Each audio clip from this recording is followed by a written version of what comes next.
que vivim, no? La pel·lícula triada per a la inauguració és una producció catalana protagonitzada per Enric Auqué i Laia Costa. El festival sempre ha volgut fer una clara aposta pel cinema català. És una fita que el MOS sempre es posa per objectiu de poder estrenar o preestrenar una pel·lícula de producció catalana. Estem en la defensa de la indústria del cinema català, que és important que tots els festivals de cinema catalans estiguin per la promoció i defensa d'un cinema que a vegades no té els prou recolzament per tirar endavant i que té moltíssim talent, com podrem veure avui amb la pel·lícula del mestre que va prometre el mar, i per tant entenem que bé, que estem contentíssims de poder ser un aparador més, un més, diguéssim, d'aquest cinema català que està empenyent amb força, no només aquí, sinó a nivell mundial. Amb el mestre que va prometre el mar, la guanyadora d'un Goya, Patricia Font, adapta al cinema el llibre homònim de Francesc Escribano sobre el mestre Antoni Benages, qui, originari de Mont-roig del Camp, a Tarragona, va ser destinat a l'Escola Nacional Mixta de Bañuelos de Bureba, un petit poble de la província de Burgos, l'any 1934. Benages seguia la metodologia Freinet, tenia contactes amb altres mestres, alguns del Penedès, que compartien la manera d'entendre l'ensenyament en aquells moments i va deixar una forta petjada en els seus alumnes. Els va prometre que els portaria a veure el mar per primera vegada, però en esclatar la guerra, Benages va ser afusellat i enterrat en una fossa comuna. Doncs el mestre que va prometre el mar parla sobre la història real de l'emestre Antoni Benages i vol plasmar la vivència que va tenir quan va anar a treballar al poble de Bañuelos de Bureba, un poble de Burgos, i com, a través del seu mètode freinetista d'ensenyament, va inspirar i va transformar una mica la vida dels nens i del poble. I paral·lelament també parlem a través d'una trama que s'entrellaça amb el present, amb el 2010, amb l'exhumació de la fossa de la Petraja.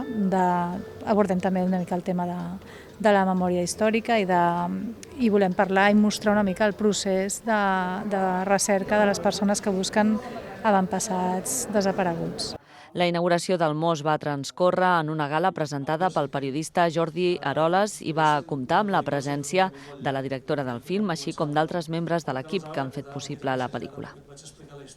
El mestre que va prometre el mar és una pel·lícula basada en un llibre homònim de Francesc Escribano, un llibre que va ser presentat una estona abans de la gala d'inauguració en un acte al Casal. En un acte coorganitzat amb la llibreria L'Odissea, aquest dijous a la tarda tenia lloc al Casal la presentació del llibre El mestre que va prometre el mar. La figura d'Antoni Benages va començar a ser investigada pel fotògraf i documentalista Sergi Bernal, després que es trobés el seu cos en una fossa comuna de la Guerra Civil. El mestre havia desaparegut a finals de juliol del 1936. Durant més de 75 anys, la seva tasca i personalitat van restar en la intimitat del record dels seus antics alumnes i la seva família, fins que a l'agost del 2010, a peu de fossa, un veí de Bañuelos va fer emergir la figura del mestre i la colpidora història d'una promesa que no es va poder complir. El llibre El mestre que va prometre el mar recull aquesta història, escrita per Francesc Escribano amb les col·laboracions de la historiadora Caral Soler, l'antropòleg Francisco Ferrandiz i el mateix Sergi Bernal. Això sí, quan s'obre una exhumació es produeix una cosa màgica, si es pot dir, i és que molta gent que va estar present en aquella època comença a recordar coses. Llavors comença a sorgir una memòria personal de moltíssima gent, d'objectes i d'històries, i això es va vertebrant. I llavors es produeix una investigació que van fer el Paco, que va fer per escriure el llibre, que va fer el Sergi durant molt de temps, i llavors amb aquesta informació es va anar fent el primer llibre. Gràcies a una metodologia d'ensenyament pionera i revolucionària per a l'època basada en la participació activa dels infants i l'ús de la impremta, Benages va començar a transformar la vida dels seus alumnes i la del poble. L'alumnat de Bañuelos s'intercanviava cartes amb el d'escoles d'Olèrdola i Vilafranca, on també hi havia mestres que, com Benages, compartien metodologies d'ensenyament. Eren mestres republicans, eren mestres renovadors, eren mestres que tenien molt clar que d'alguna manera l'educació podia ser un ascensor que portés justícia social i que millorés la vida dels infants, dels nens i les nenes. I d'alguna manera la Segona República fomentava això, d'alguna manera que les classes populars arribessin l'educació perquè tinguessin una millor vida.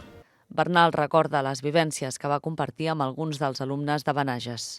Jo vaig poder contactar amb 4 alumnes i els va marcar fins al punt. Eladio Díez va ser l'últim que va quedar en vida i va morir salvant-ho per davant, desgraciadament, el Covid, i recordo que ella estava perdent, tenia una demència molt pronunciada i només se'n recordava del nom del seu mestre. El pronunciava com el fan allà a Burgos, Benaiges, però se'n recordava perfectament de la seva vida. Era com una cosa que va més enllà de la memòria, sinó que és com una cosa tàctil.